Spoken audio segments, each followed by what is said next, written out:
मोतियाबिंद ऑपरेशन आजकल जो किया जाता है वो किया जाता है फेको पद्धति से, जिसको सामान्य भाषा में लेजर ऑपरेशन बोला जाता है। बेसिकली एक मशीन के माध्यम से ऑपरेशन किया जाता है। अब जब भी आंख का या शरीर का ऑपरेशन किया जाता है तो उस भाग को सुन्न किया जाता है, एनेस्थीसिया दिया जाता है।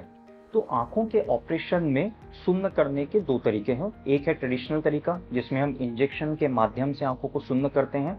आंख के नीचे या ऊपर या दोनों जगह पे साइड में इंजेक्शन लगाए जाते हैं और आंख सुन्न हो जाती है। दूसरा तरीका है जो आजकल ज्यादा प्रचलित है, जिसको हम टॉपिकल फेको बोलते हैं, मतलब बिना इंजेक्शन का मोतियाबिंद ऑपरेशन। ये बिना इंजेक्शन का ऑपरेशन क्या होता है, इसमें ड्रॉप्स के माध्यम से आंख को सुन्न किया जाता है। तो कुछ एनेस्थीसिया वाली ड्रॉप्स होती हैं, वो ड्रॉप्स डालने से आंखों की सेंसिटिविटी थोड़ी सी कम हो जाती है।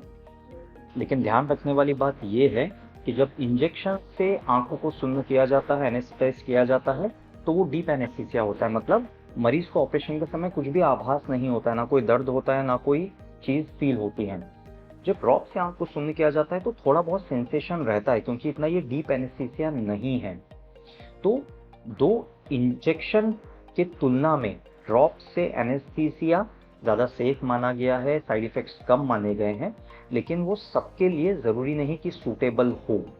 जो लोगों की सेंसिटिविटी ज़्यादा है, जो लोगों का पेन टॉलरेंस कम है, दर्द सहने की क्षमता कम है, और कुछ कुछ जटिल तरह के मोतियाबिंद होते हैं, बहुत हार्ड मोतियाबिंद जिनकी पुतली चिपकी है या पुतली फैल नहीं रही है, ऐसे कुछ जटिल मोतियाबिंद होते हैं जिसमें बहुत सीनियर सर्जन्स में भी स्किल की ज़रूरत पड़ती है ऑपरेशन करने में। ऐसे जटिल मोतियाबिंद में भी बेहतर होता है कि इंजेक्शन से एनेस्थीसिया देके सेफ और सूटेबल वे में ऑपरेशन किया जाए।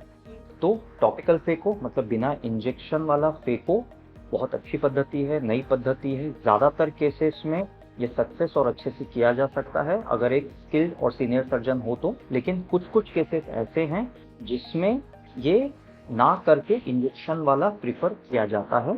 तो जब भी आप या आपके परिजन मोतियाबिंद ऑपरेशन के लिए जाते हैं तो अपने डॉक्टर साहब से ये पॉइंट्स बिल्कुल आप डिस्कस कीजिएगा कि क्या टॉपिकल फेको या बिना इंजेक्शन वाला मोतियाबिंद ऑपरेशन आपके लिए सूटेबल है या नहीं।